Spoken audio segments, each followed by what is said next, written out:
ইয়া থাবড়া তুল চড়, রাগ উঠে গেলে কিন্তু মশা তোমাকে থাবা নাই তো চড় দিয়ে আমি মেরে দেব।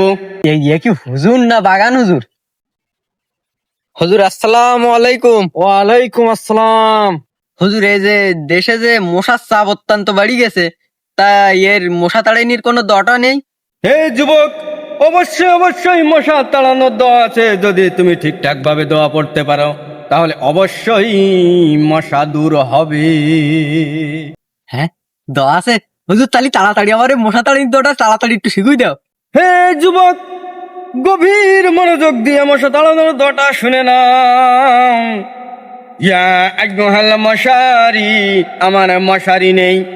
লাতা বুনবুন, মশা তুমি আমার পাশে এসে বুনবুন করো না। ইয়া আনা গরিবুন, আমি খুব গরিব মানুষ। ইয়া সলসল মশারি, আমার মশারি কেনার টাকা নেই। ইয়া ভাঙা তুল ঘর, আমার ভাঙা ঘরে। ইয়া খরে খরেল মশা, আমার ভাঙা ঘরে মশা তুমি এসো না। ইয়া থাবড়া তুল চড়, রাগ উঠে গেলে কিন্তু মশা তোমাকে থাবা নাই তো চড় দিয়ে আমি মেরে দেব। এবার এই ইয়ে কি হুজুর না বাগান হুজুর?